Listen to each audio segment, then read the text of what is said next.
So this is Puppetry 101. You get a sheet of newspaper and just check that it's got a head and a body.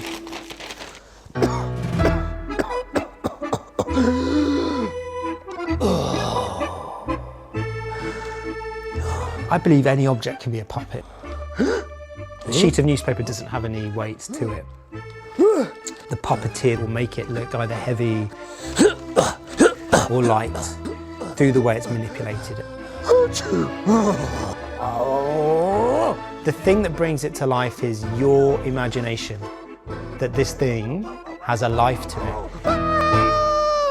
Oh, sorry, they's gone. And that's the end of that puppet there. I make puppets for a living, and I run the studio here at Little Angel Theatre, which was a purpose-built puppet theatre founded in 1961. We create shows for children and young audiences, but also designs puppets for a whole range of different commissioners.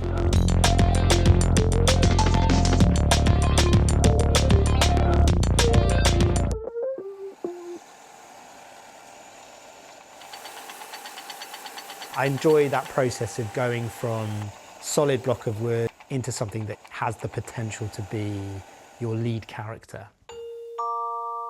So like the posture was quite nice, doesn't quite stand up straight, but I think that's going to add to this figure's character eventually. The puppet will start from a sketch and then a technical drawing, then trace all of those body parts into blocks of wood. I use my bandsaw, I try and remove as much of the excess wood as possible, and then we'll come back to one of the vices to chisel away, release the character, remove as much of the excess as possible.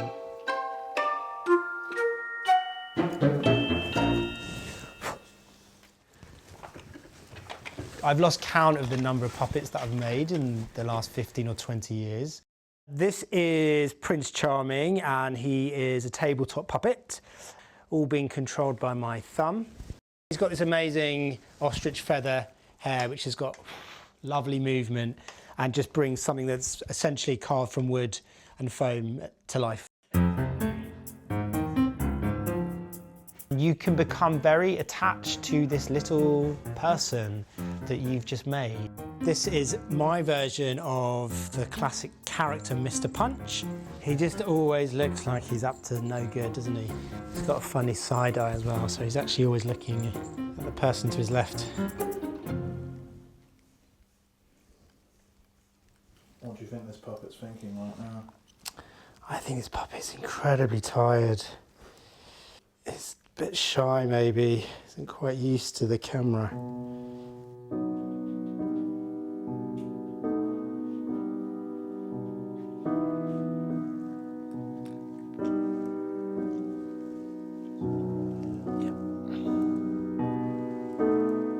Little Angel Theatre was famous for marionette puppetry.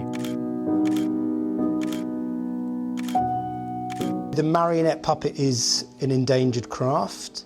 They are very complicated to make, to operate. They use more traditional materials like lime wood and gelaton wood, and you need a very special set of skills in order to know how to operate them. But as you can see, the ability to get very subtle movement and gesture and expression can be really impactful just through the 9 or so strings that are being used to operate on this puppet. It moves and is operated completely different to your rod, your glove, your shadow puppet, because it's essentially a series of pendulums on the ends of string and a control. And so you're working with gravity or against gravity to kind of contain this thing that could be swinging all over the place and to try and tell stories and be alive. If we don't keep it alive, that practice is going to get lost because a lot of that information is only held by passing it on from generation to generation.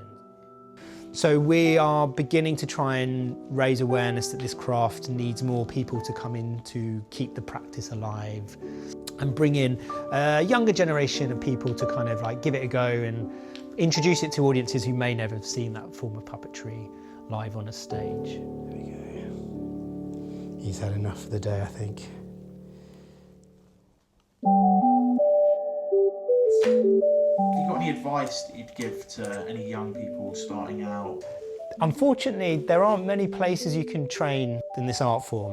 I didn't train myself. A lot of the stuff I learned was from watching YouTube videos online or being in a space experimenting with materials, trying to figure out how other people had made their puppets. This is our little prototype cat made from a piece of foam, some cardboard and wooden legs, little foam head, cardboard ears. This cat's definitely used up some of its 9 lives. I reckon, people could have a go at making this themselves at home. If you've got some foam, you don't even need the wooden legs. Just on this side, you can see it's made from cardboard.